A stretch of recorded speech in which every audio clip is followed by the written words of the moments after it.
Hola, hola, Dios les bendiga. Este es el día que ha hecho el Señor. Nos alegraremos y nos gozaremos delante de Él. ¿Cómo están ustedes, hermanos? Me disculpan que tuve una hora de emergencia y tuve que salir de la casa. Mi hija se enfermó en la escuela, entonces tuve yo que salir a buscarla. Así que me disculpan. Eso acontece en la mejor de las familias. Así que usted sabe. Nos encontramos en la tercera clase, que el tema es la adoración en un campo de batalla. Yo di solamente como algunos 10 minutos, de manera que voy a iniciar la clase de nuevo. Pero primero necesito orar. Padre, en el nombre de Jesús, dándote las gracias por todas las cosas, Señor, que tú nos concedes. Gracias por tu presencia, gracias por tu espíritu, gracias por tu palabra.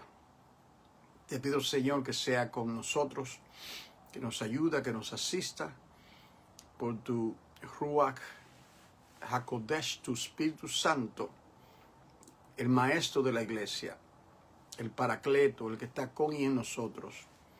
Espíritu Santo, el lugar suyo, eterno Dios, es ayudarme a mí a poder comunicar tu palabra.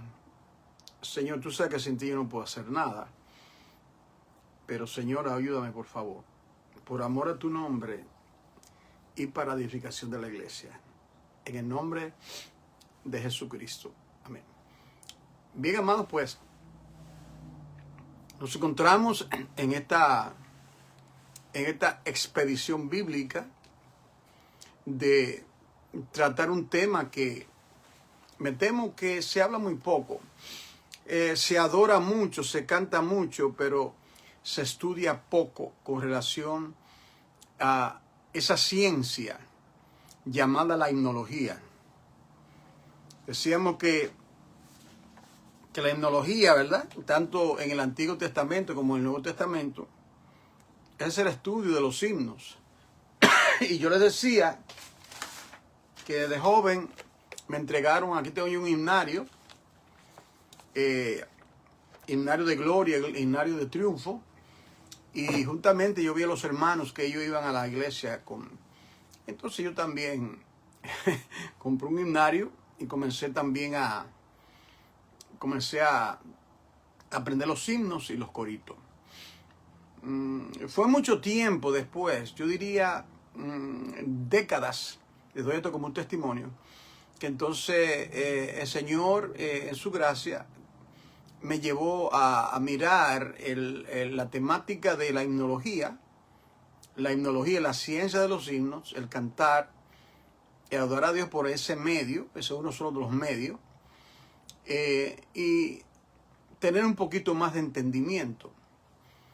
El propósito de estos dos cursos, el curso de himnología, parte 1, 9 lecciones, hoy estamos en la tercera. Himnología, parte 2, que tiene creo que 15 lecciones, un poquito más avanzado lo que se va a decir. Y bueno, mi corazón está expectante porque la palabra es nueva cada vez. Estudiar la palabra, querida familia, no es igual que estudiar biología. Bueno, estudié el cuerpo humano, anatomía, ya lo sé, ok, el cuerpo tiene tantos huesos, el sistema sanguíneo. Lo que tiene que ver con la palabra de Dios, no lo podemos tratar de esa manera. Por lo menos que Dios me libre de tratar la palabra como si fuese un tema frío, frívolo. No, las palabras de Dios son espíritu, son vida. Y al acercarme de nuevo a ver esos textos, el Señor nos da espíritu de revelación en el conocimiento de Él. Así que la primera clase tuvo que ver con la introducción, decíamos, en el estudio de la ciencia de los himnos, la habilidad que dada por Dios para que le alaben, esa habilidad. Y dijimos que es una herencia, y que es una ordenanza establecida, Salmo 81 del 4 a 5. Eso yo no lo sabía. ¿Cómo que es una herencia? Bueno, una herencia es algo que te dejan, una herencia es algo que te pertenece y tú te apropias de esa herencia cuando muere el heredero de todo. Entonces, Dios, tanto a los santos del Antiguo Testamento, los dio esa herencia. Y para que cumpliese y entrase en esa herencia, le dio el salterio, el tehilim, 150 salmos. Pero no solamente 150 salmos, sino que toda la Biblia es escritura. Toda la Biblia es himnología. Básicamente de todos los libros de la Biblia, 189 capítulos, perdón, 1189 capítulos que tiene la Biblia, nos sirve para entrar en esa himnología. El origen de eso sí no es que todas mis fuentes están en ti, decíamos, Salmo 87, y que nos debemos regocijar y cantar porque el Señor es grande en medio de nosotros. Y dijimos el Salmo 81, perdón, el Salmo 29, voz de Dios sobre las aguas, voz de Dios que desgaja las encinas, voz de Dios 7 veces. En su templo, todo proclama su gloria. En su templo. Dejemos de mirar la cosa materialmente. En su templo, nosotros somos el templo del Espíritu Santo. Todo en este templo, todo en una reunión debe de proclamar su gloria. En su templo todo proclama su gloria. Hemos sido creados, somos criaturas creadas, diseñadas, formadas, plasmadas por Dios para rendirle culto, adorarle. Es el propósito. Y la segunda clase tuvo que ver con el propósito de la creación, es adorar al Creador. ¿Recuerdan esa parte? El propósito de la creación es adorar al Creador. Digno eres de recibir la gloria. Y no sé si pudieron captar, yo espero con la ayuda del Señor, lo que significa eso de que Él fue establecido desde el huerto, desde el momento que Dios creó al hombre, dijo que los puso en un huerto para labrar y guardar. Eso es más que coger, si lo vemos de esa manera, labrar y guardar. Era un servicio, adorar es servir. Ya Dios le había ordenado, porque hermano, lo que pasa es que a nosotros nos ha enseñado que adorar es levantar la mano en un culto, cantar alabanza. Bueno, eso es parte, porque la etimología de la palabra adorar es servir y servir es adorar. Entonces, si usted busca la palabra labrar y guardar, por favor haga esa tarea en la concordancia Strong. Bienvenido, Pastor Ignacio Torres. Entonces, es importante eso. Hubo corrupción en la adoración, decíamos. Edifiquémonos, y decimos que la iglesia dice, si él me besara con un beso de su boca. No, besar al hijo para que no se enoje. ¿Usted ve la diferencia? A veces la iglesia quiere como que el Señor le rinda pleitesía, como que la iglesia, todo, el Señor, como que el Señor tiene que doblegarse. Eso no es así, mi querida familia. Él es el único digno de ser adorado. Nosotros somos los necesitados. ¿Amén? Bien, ya voy a dejar eso ahí porque tenemos que entrar a la clase número 3. El tema de hoy es que la adoración es un campo de batalla. La adoración es un campo de batalla propiamente. Satanás, en el ámbito, en la bóveda celeste, él quiso usurpar. Ustedes recuerdan, Ezequiel 28, Isaías 14, subiré. Me estableceré, pondré mi trono al lado del Altísimo, seré semejante al Altísimo. Tu corazón fue corrompido, la corrupción, la adoración. Hubo esa corrupción. Nimrod, corrupción en la adoración. Caín, corrupción en la adoración. Esa torre de Babel, torre de confusión. Lenguas esparcidas, lengua confundida. Cristo, por su sangre, con el derramamiento del Espíritu Santo, la interpretación de las lenguas. Usted podemos entender, ¿verdad? Nimrod, la confusión de lenguas. Pentecostés, Hechos 2 y 3, la interpretación. Mojáneo, creo que la palabra, la unidad. Habían 16 diferentes idiomas, volvieron y todos podían entender. ¿Usted entiende? En adoración, hay una unidad. Es como dice la Biblia, para que a una voz Invoquemos el nombre de Dios. Vamos ahora entonces aquí. Esta clase tiene 3 puntos principales, 4 más bien. El primero es que esto de la apostasía, apostatar es un divorcio, es un desconectarse de ese amor. Y yo quisiera que usted vea aquí en 2 de Tesalonicenses, en el capítulo 2, la carta de Pablo a la iglesia de Tesalónica, capítulo 2, es un campo de batalla y es el resultado de una apostasía. Usted lo va a ver aquí ahora. Aquí el apóstol Pablo, en esta hermosa epístola, la segunda del capítulo, él comienza a hablar de un tema escatológico de los últimos días y habla del hombre de pecado. ¿Qué va a ser el hombre de pecado? ¿Qué usted cree que va a ser el hombre de pecado inspirado por Satanás, que lo único que quiere es que le adoren? Cristo lo confrontó y le dijo, no, escrito está. Al Señor solo adorará. O sea, esa apostasía, ese divorcio entre la criatura y el Creador, de que el Creador, dicho de paso, Dios no necesita ser adorado. Dios es digno de ser adorado. Dios busca adoradores. Nosotros somos los necesitados, querida familia. Nosotros necesitamos. La reacción, de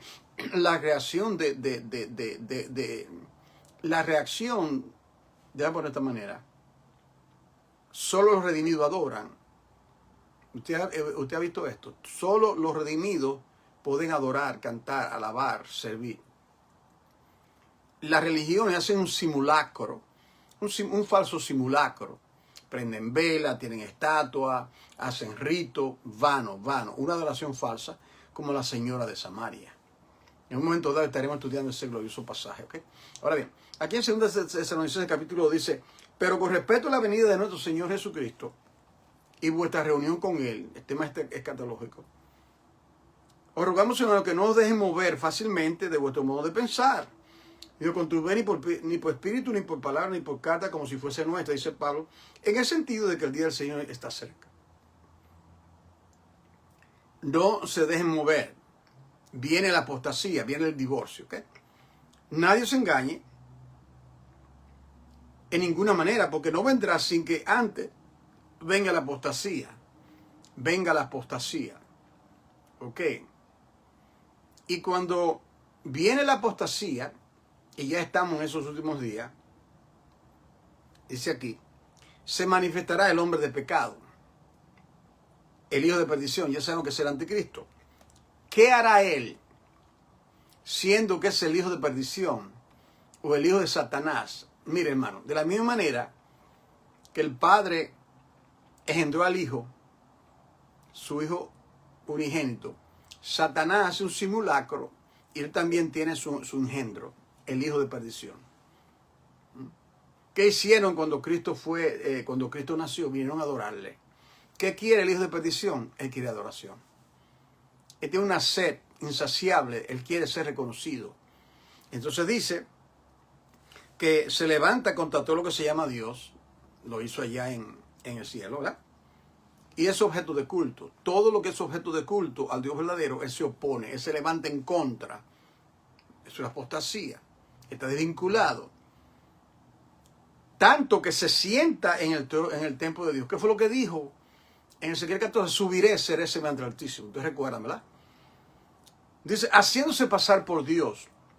Haciéndose pasar por Dios. Y naturalmente muchos le adorarán. Entonces,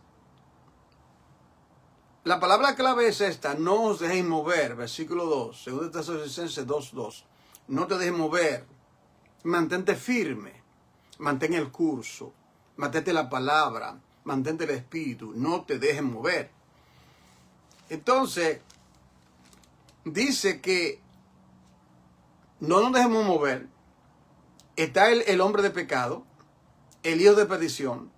Él se levanta, van a levantar, por todas partes se levantan altares,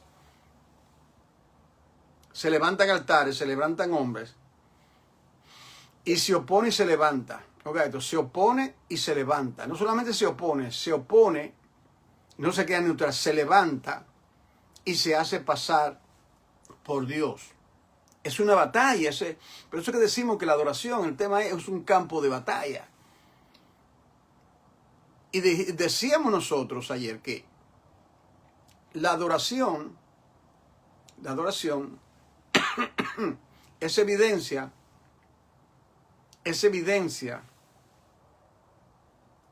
de lealtad, es evidencia de genuinidad. Por eso que los sobres hebreos no podían adorar a la estatua de Nabucodonosor. Es evidencia. Vamos ahora al segundo punto, que es una falsa reverencia. Una falsa reverencia. Yo creo que ustedes podamos discernir también lo que es una falsa reverencia.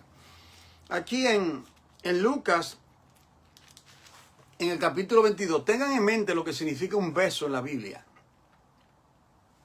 Un beso. La palabra beso en inglés es kiss. Así aparece en la Biblia en inglés. Yo estudio la palabra tanto en español y busco los pasajes para compararlo en las Biblias que están ahí. Algunas de ellas en inglés, en esa parte de atrás, donde está la M. Entonces, en Cantar de los Cantares, la sulamita, símbolo de la iglesia, dice, si él me besare con beso de su boca. Si él me besare, si él me rendiese pleitesía, o no. El Salmo dice honrar al hijo. La palabra honrar es besar al hijo para que no se enoje. Yo creo que usted entiende, ¿verdad? No es tanto que él me besare, que él me rinda pleitesía. Yo soy la criatura. La criatura le debe su existencia, su lealtad, su amor al Creador.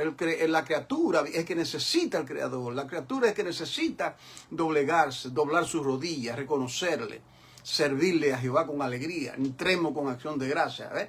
La Biblia está repleta.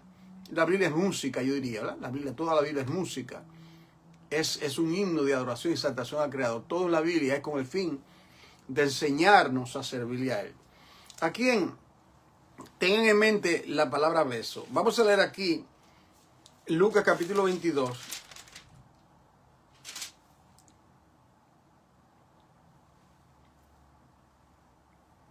Ustedes recuerdan cuando Jesucristo fue arrestado, había uno entre ellos que aparentemente era uno del montón, era uno de los discípulos. Pero ahí estaba el hijo de perdición, que culminará con el anticristo. Aquí tenemos a este que pretendía ser parte, y dice que cuando él fue arrestado, él se acerca, Judas Iscariote se acerca para besarle. Una falsa reverencia. O sea, es un traidor, lo vende por 30 piezas de plata. Entonces Jesús le dijo a Judas, ¿con un beso entregas al Hijo del Hombre? Con un beso, ¿entiende? La palabra beso. Beso es reverencia. Por ejemplo, nosotros, ¿de qué manera nuestros padres, cuando lo vemos, qué hacemos con nuestros padres? Particularmente nuestros padres, le damos un beso a mamá, a papá.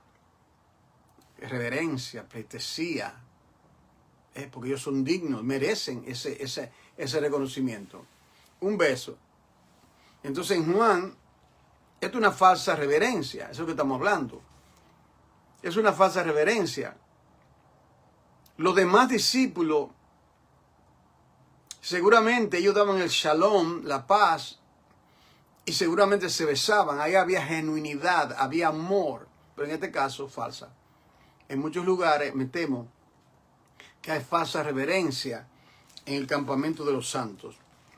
Mire, amado, familia amada, mire, vamos aquí al Evangelio según San Juan, en el capítulo 17, y le doy la bienvenida a todos, los que no he saludado, a todos y a todas. Juan 17. En Juan 17, en el versículo 12,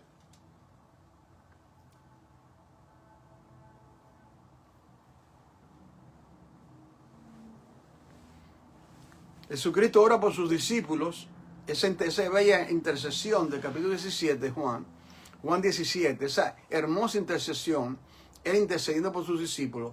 Y mire, aquí en el versículo 12, Juan 17, 12, cuando estaba con ellos en el mundo, eso estaba orando al Padre, yo los guardaba en tu nombre, a los que me diste.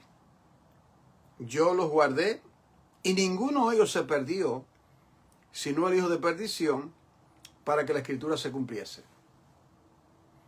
El hijo de perdición. ¿Por qué? La falsa adoración. La falsa adoración. Todo creyente que persevere hasta el fin, o que no persevere, son hijos de perdición, falsa adoración.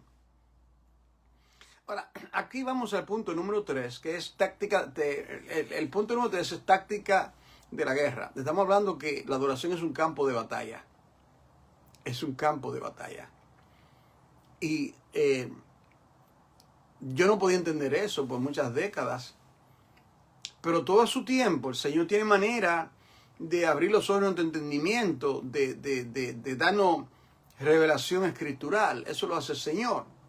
Eso no lo hago yo ni ningún maestro. Yo decía a la iglesia el domingo que el gran maestro de la iglesia no soy en Córdoba. Los hermanos me aprecian, me aman la enseñanza.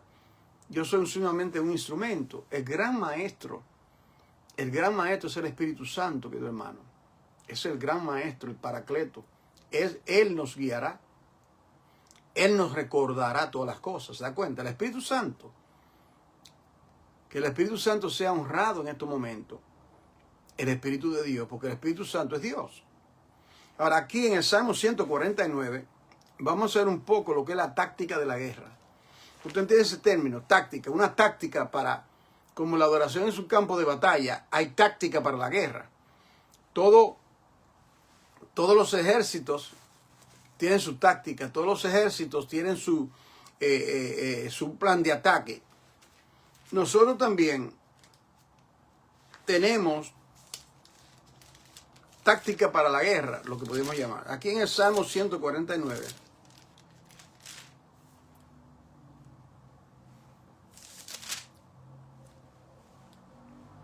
Salmo 149.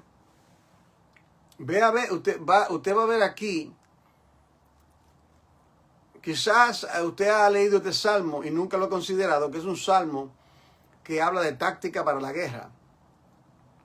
Y esa táctica para la guerra tiene que ver con ese campo de batalla que es la adoración.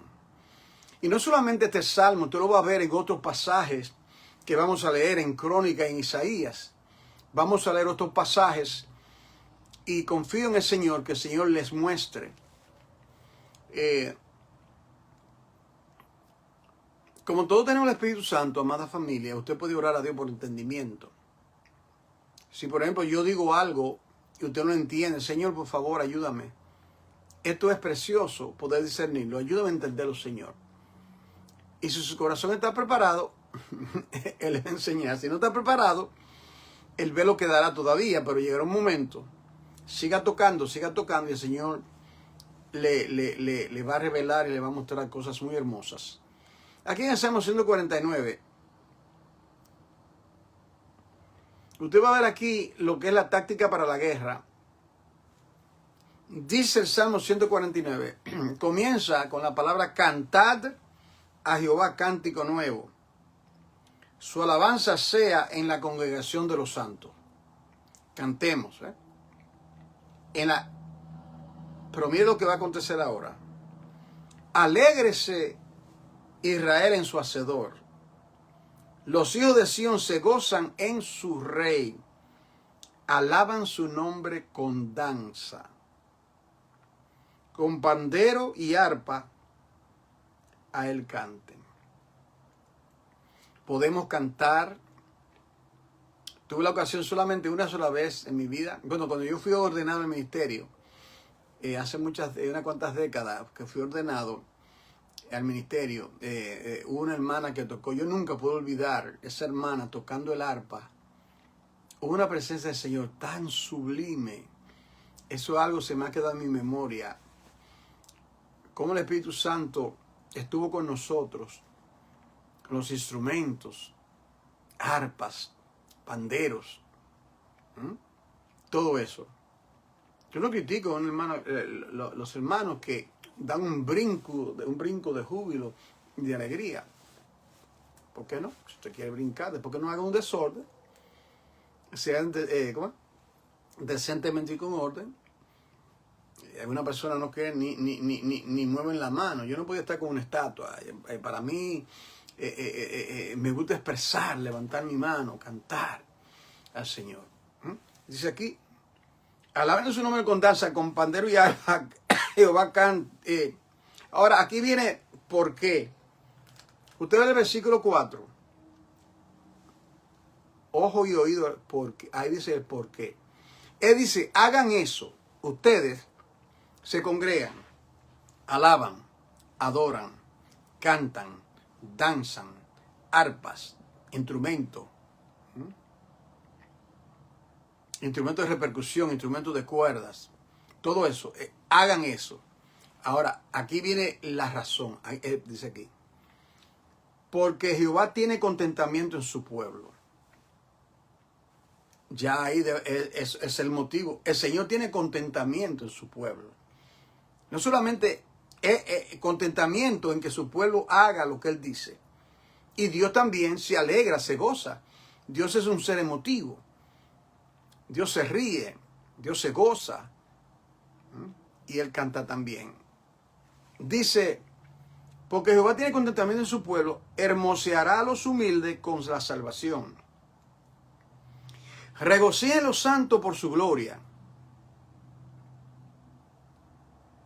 Regocíense los santos por su gloria. Y canten aún sobre sus camas. Canten aún sobre sus camas. Yo creía que el culto era de pies o sentado en el templo. Dice, canten aún sobre sus camas. Exalten a Dios con sus gargantas. Bendito sea el Señor. Cantemos a Dios con la garganta. Cantemos con ánimo. A veces se llega y yo digo, Dios mío, se proyecta en la alabanza, están escritas y no se oye. ¿Cómo es posible? Y usted va a un deporte aquí en Nueva York, que están los partidos famosos, los Mets y los Yankees, y los fanáticos se brincan en el aire de alegría por una pelota. Y bendito sea el Señor. ¿Cómo no podemos nosotros ser expresivos delante de Él? Somos el pueblo del cántico. Los redimidos solamente son los que cantan, familia amada. Nosotros, los que no tienen a Cristo, no pueden cantar. Cantan sus vanas canciones. Nosotros podemos cantar. Bendito sea el Señor. Ahora viene esto. Exalten a Dios con sus gargantas. Ahora, mira, aquí viene la guerra. Y espada de 2 filos en sus manos. ¿Qué tiene que ver cantar con la espada? Espada de 2 filos en sus manos. Táctica de guerra. Campo de batalla. Espero que ya esté captando el tema. Campo de batalla. Táctica de guerra. Literalmente Israel hizo eso. Literalmente. Cantaban, adoraban y tenían espada. En el caso nuestro, ¿qué es la espada? Dice aquí, y lo dice, de 2 filos, espada de 2 filos. Espada de 2 filos en sus manos. Ahora viene el versículo 7. Para propósito, para ejecutar venganza entre las naciones. Mientras nosotros cantamos, adoramos, el Señor está ejecutando algo. Ay, que el Señor nos ayude a entenderlo. Bendito sea el Señor, que podamos entenderlo. Mientras nosotros hacemos lo que Él dice, Dios está haciendo algo que es necesario que se haga. Dios no va a usar nuestras vidas con espada como en la antigua alianza, Josué que entró y llegaban a diferentes ciudades, mata a todo el mundo. No respete a nadie, mata, acaba con toda esa gente, las naciones perversas y idólatras que estaban allá. Pero todavía la guerra sigue, porque la guerra no es contra carne y sangre, es contra potestades infernales. Es contra potestades infernales que estamos. Y mire la instrumentalidad para poder vencer. Dios establece. La iglesia es la iglesia, el campo, tiene un campo de batalla contra huestes diabólicas, infernales. Y nosotros, en el Salmo 149 de esta clase tercera, no es con espada ni con ejército. El cántico. No se le da mucha importancia a eso, familia. Y miren la importancia que lo que estamos hablando. Esto es tan importante como la predicación. Yo diría que después de la predicación, estar consciente de lo que es la predicación, la buena exégesis, la buena exposición de la palabra, importante es que el pueblo de Dios sepa adorarle, bendecirle, pero con inteligencia. No con una bachata, cualquier tontería del mundo, cualquier ritmo, lo que le da la gana al pastor que no tiene entendimiento, o al músico. Nosotros teníamos un músico en la iglesia hace un poco tiempo y él vino de mí y quería tratar una alabanza. No, de Marino creo que era. No, nosotros no cantamos ese tipo de alabanza. Oh, hermano, pero mire, que papá, que... No, hermano, no. Nosotros no cantamos eso. Quería imponer cosas que como fuego extraño en la congregación. Bueno, tuvo que irse, naturalmente. Yo le dije, bueno, tú tienes que entonces irte. Porque esto es lo que hay. Tenemos su palabra. Los pastores tienen la palabra. Entonces hay personas que quieren imponer cosas. ¿Entiendes? Como Nadab y Abiú que ofrecieron fuego extraño. No. Pastores, al pastor que me está escuchando, préstele mucha atención a la música. A la letra, no es no es el ritmo, porque nosotros somos, eso está en el alma, moverse, y especialmente somos latinos, yo soy caribeño, por ejemplo, en la República Dominicana, en la sangre de niño, el ritmo, lo que yo desde pequeñito, eso tengo que someterlo al espíritu y no dejarme correr por el ritmo, La gente va, no es ritmo, es la letra. Exalta a Dios, está en la Biblia, tiene sabor bíblico, ya ustedes entienden eso, ¿verdad? Bien. Dice aquí que espada en las manos para ejecutar venganza entre las naciones. ¿Quién va a ejecutar venganza entre las naciones? Dios. Dios va a ejecutar venganza entre las naciones. ¿Y de qué manera lo hace? Por medio de la guerra, táctica de guerra, la alabanza, la exaltación, instrumento. Espada de 2 filos en las manos. Está ahí en el Salmo 149. No sé si lo ve. Y castigo entre los pueblos para aprisionar a sus reyes con grillos. Aprisionar a sus reyes, las potestades. Es decir, que mientras nosotros cantamos y adoramos y exaltamos, Dios está ejecutando algo que nosotros no vemos. Cosas van pasando que nosotros no vemos, no entendemos. Cosas espirituales, cosas que no podemos captar, ver. Y dice, y a sus nobles con cadena de hierro. ¿Dónde dice la Biblia que todo eso acontecer? Al maligno, a las huestes infernales. Dice, mire esa palabra para, versículo 9 para, versículo 7 para, versículo 8 para, propósito, el para es el propósito, para, ok. Para ejecutar en ellos el juicio decretado. ¿Ustedes entienden eso? Ejecutar, es decir, una sentencia, el juicio decretado, un decreto de regiones infernales, fortalezas diabólicas, etcétera, que nosotros no podemos quizás ni ver ni discernir. y Dios lo lleva a cabo de esa manera. Mire esto, termina, dice, gloria será esto para todos sus santos. Aleluya. Esto será glorioso. La próxima vez que cante, cante con ánimo.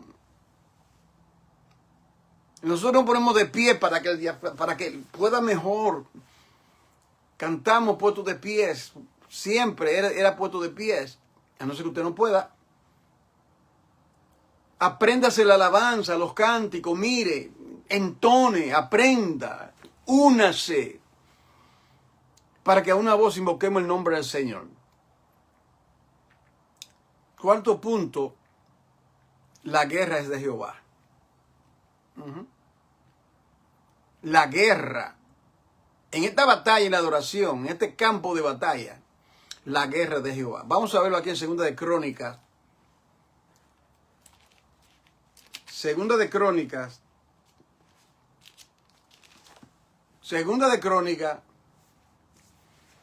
capítulo 20. Lo primero vamos a ver aquí este pasaje en los días de Josafat. En los días de Josafat. Capítulo 20, Segunda de Crónicas.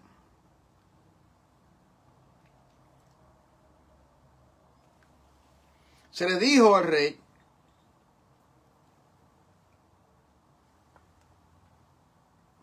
una gran multitud se levanta contra el pueblo de Dios. Versículo 3. Entonces él tuvo temor, Josafat el rey. Humilló su rostro para consultar a Jehová e hizo pregonar ayuno y oración en Judá, reino del sur. Viene un ejército. Viene con ímpetu contra ti. Se reunieron los de Judá para pedir socorro a Jehová. Y también de todas las ciudades de Judá vinieron a pedir ayuda a Jehová. Se unieron para pedir ayuda al Señor. ¡Qué hermoso! ¿De dónde viene el socorro? ¿De dónde viene la ayuda? ¿De dónde viene nuestra ayuda cuando tenemos problemas? Cuando tiene esa lucha, ese conflicto, esa necesidad, ese difícil. Bueno, la ayuda viene del Eterno. A Él acudimos, a Él apelamos. Oración, ayuno, súplica. Podemos acudir a nuestro Padre confiadamente al trono de la gracia, dice amada hermana. Confiadamente. Dice que Él puso toda la asamblea de Judá en Jerusalén delante del atrio nuevo. Y dijo, Jehová, Dios de nuestros padres, ¿no eres tú Dios en los cielos y tienes dominio sobre todos los reinos de las naciones? ¿No está en tu mano tal fuerza y poder que no hay quien te resista? Dios nuestro, ¿no echaste tú los moradores de esta tierra delante de tu pueblo Israel y le diste la descendencia? Le comienza a recordarle la promesa a Dios. ¡Qué hermoso! Y ellos habitaron y han edificado en ella santuario a tu nombre, diciendo, si mal viniere sobre nosotros, o espada de castigo, o pestilencia, o hambre, nos presentaremos delante de esta casa y delante de ti, porque tu nombre está en esta casa. Y a causa de nuestras tribulaciones clamaremos a ti, y tú nos oirás. Si nosotros desviamos, un principio importante, si nosotros desviamos, si mi pueblo se humilla, que invoca mi nombre, y se parte de sus malos caminos, implorar, Jehová no tapa su oído. Dios es un Dios muy compasivo, de mucha misericordia.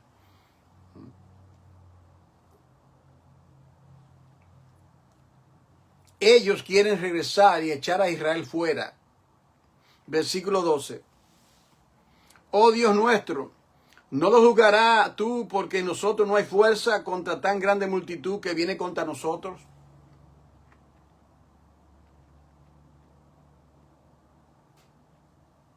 ¿Qué tiene que ver esto con la adoración? Bueno, vamos a ver si tiene que ver con la adoración, con campo de batalla. Mire esto, no sabemos qué hacer. ¿Qué hacer cuando no sabemos qué hacer? Volvemos nuestros ojos a ti. Hermano, ¿qué vas a hacer cuando no sabes qué hacer? Levanta tus ojos al Eterno. Miro a la izquierda, miro a la derecha, miro por acá. Alzo mis ojos a los montes. El Señor ahí, el Señor ahí, ahí, clamando, llorando, gimiendo, pidiéndole a Dios su misericordia. Dios es muy compasivo, especialmente nosotros que somos su pueblo. Y dice, toda Judá estaba en pie delante de Jehová con sus niños y sus mujeres. Ahí estaba todo el mundo clamando a Dios. Los niños estaban ahí. Y estaba allí Jezael, hijo de Saría, hijo levita de los hijos de Asaf. Mira lo que aconteció en la reunión. Sobre el cual vino el Espíritu de Dios en medio de la reunión. El Espíritu de Jehová vino sobre este levita. Y mire lo que dijo el Espíritu Santo en esa reunión. Oíd, Judá todo, vosotros moradores de Jerusalén, y tú, rey Josafat. Jehová os dice, no temáis ni os amedrentéis delante de esa multitud tan grande, porque no es vuestra la guerra, sino de Dios, oh hermano. Están rodeados completamente. La guerra es el problema. Creemos que la guerra es nuestra. La guerra era contra el pueblo de Dios y por lo tanto el que tenía que defender al pueblo era Dios. Dios tenía que defenderlo a ellos. Porque es su pueblo, es su territorio. Nada me pasa a mí si Dios no me lo permite. Ahora, si algo pasa en mi vida porque yo soy negligente, porque no tengo cuidado, es culpa mía, no es de Dios. Pero si andamos en santidad, si andamos, clamamos a Dios, y el Señor es poderoso, le dice, no es vuestra la guerra, sino de Dios. Mañana descenderéis contra ellos, y he aquí que ellos subirán por la cuesta de Cis, y lo hallaréis junto al arroyo antes de Ciudad de Israel. Mire, ya Dios le está diciendo, está entendiendo, táctica para la guerra, táctica para la guerra. La guerra es de Jehová. Ellos ya están en un lugar, ya Dios sabía dónde iban a estar. Josafat y el pueblo no desconocía, pero el Espíritu de Dios, el Espíritu Santo, que es un guerrero, el Espíritu de Dios, porque la guerra es de Jehová, porque es su pueblo, porque Dios ama a su pueblo, Dios defiende a su pueblo. Dios se compromete en ayudarnos. ¿Cuántas veces tú sabes que es así, amada mía? Hermano querido, tú sabes que el Señor no nos desampara. Ay, hermano, yo no sé qué hacer. Bueno, la guerra es de Jehová. Ay, hermano, me siento así, me siento así. Ay, ore por mí. Si estás orando tú, ora tú, clama tú. El problema es tuyo, yo te oro. Pero la gente pidiendo oración, pero tú estás orando. Tú estás clamando. Entonces dice, y le dice, miren lo que Dios le dice a ellos. Dice, no habrá para qué peleéis vosotros. En este caso, ustedes no van a pelear. Parado está quieto y ved la salvación de Jehová con vosotros. Oh Judá y Jerusalén, no temáis ni desmayéis, salid mañana contra ellos, porque Jehová estará con vosotros. Aleluya. Había momentos cuando Dios le daba fuerza a los hombres de guerra para cortar cabeza, matar a los enemigos. En este caso, mire, no todo es como un cortador de galletitas, que todos son iguales. Dios no tiene un cortador de galletitas, ¿verdad? ¿Te entiende el término? Todo igual. No. Dios, cada situación, Dios procede como Él quiere. Y dice, entonces Josafat se inclinó sobre el rostro a tierra, y asimismo toda Judá y los moradores de Jerusalén se postraron delante de Jehová y adoraron a Jehová. ¡Qué alivio, Señor! Tú vas a estar con nosotros, no nos van a destruir. Y se levantaron los levitas de los hijos de Coat y de los de Coré. Esos son nombres que aparecen en los salmos, no pierdes de vista. Los salmos aparecen en Coré y todo. Conecte todas estas cosas. Y cuando se levantaron por la mañana, salieron al desierto de Tecoa. Y mientras ellos salían, Josafat, estando en pie, dijo, oídme Judá, mis moradores de Jerusalén, creed en Jehová vuestro Dios y estaréis seguros. creer a sus profetas y seréis prosperados. Creer los profetas han hablado. Y dice, la guerra es de Jehová. Ahora, para terminar este último punto, vamos a ver de qué manera es que ellos pelearon. De qué manera es que ellos pelearon. Vamos aquí a Isaías, en el capítulo 30 del libro de Isaías, por favor. Isaías 30.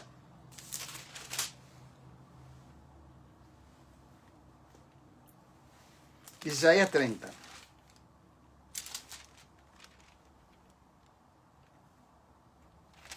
Vamos a partir del versículo 29. Viene aquí el juicio contra otra nación, Asiria. Viene el juicio de Dios contra ellos. Dice el versículo 27. ¿Está conmigo? Isaías 30, 27. Dice, leo el texto. He aquí que el nombre de Jehová viene de lejos. Su rostro encendido con llamas de fuego, devorador. Sus labios llenos de ira y su lengua como fuego que consume. Su aliento cual torrente que inunda, llegará hasta el cuello para zarandear a las naciones con criba de destrucción. Y el freno estará en las quijadas de los pueblos, haciéndolo cerrar. Mire ahora aquí el versículo 29, mire esto cuidadosamente. Vosotros tendréis cántico como de noche en que se celebra Pascua. Vosotros van a tener cántico. Recuerdan, canten. Constantemente, canten, aún en sus camas. Y alegría de corazón, como el que va con flauta para venir al monte de Jehová, al fuerte de Israel. Él tomaba la flauta. El flautista tomaba la flauta y comenzaba, y el pueblo se unía. Y todo el mundo se unía porque van al monte del Señor a adorar su nombre. Esto es lo que le corresponde a ustedes, cantarme. Ahora viene la parte que Dios va a hacer, que nosotros no podemos hacer. ¿Ustedes me entienden, hermano? En toda situación adversa en la vida, hay algo que podemos hacer. Yo encuentro personas, ay, hermano, me siento deprimido, que no es esto, y deprimido, esa palabra muy, y deprimido. Esos son cristianos. Y yo le he enseñado a la iglesia, ¿sabe cómo se rompe el ciclo de depresión en un creyente? Haciendo lo que Dios te dice que haga, aunque no tenga ánimo para hacer nada. Así se rompe el ciclo de depresión. Eso es bíblico. Caí, el semblante se le bajó, estaba triste porque Dios le dijo, si tú haces el bien, tu semblante será levantado. Pero no, él se quiso quedar, estoy deprimido, tengo envidia de mi hermano, te ofreció la ofrenda a Jehová.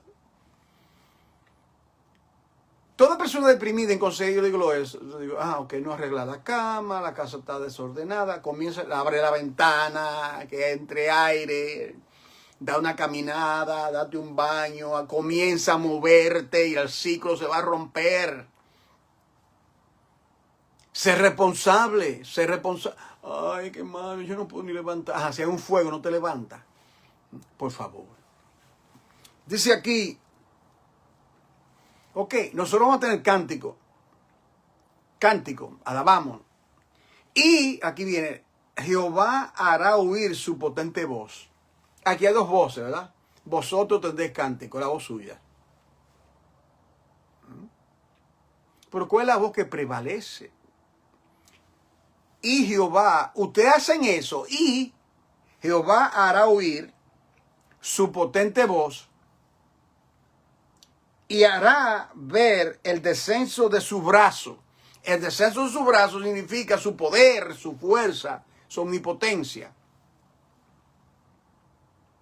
Con furor de rostro y llama de fuego, consumidor, con torbellino, tempestad, piedra de granizo, porque hirió a Siria, etcétera, etcétera, etcétera. Ustedes harán esto. Ustedes, táctica de guerra, ustedes harán esto. Ustedes me van a cantar, me van a alabar, me van a bendecir, y yo haré descender mi pueblo. Haré descender mi poder, mi fuerza. Que el Señor sea exaltado en esta hora. Padre, en el nombre de Jesús, gracias por tu palabra, gracias por tu presencia. Gracias, gracias, gracias. Que tu nombre sea muy glorificado. Ayúdanos, Señor, a entender estas cosas. En Cristo Jesús, amén. Querida familia, un honor. Mañana tendremos la 4ª clase. Dios los permite. Compartan el contenido. Vuelvan a escuchar el estudio. Escúchenlo unas cuantas veces. Busquen los pasajes, compárenlo, mediten. Y que el Señor sea muy exaltado. Amén.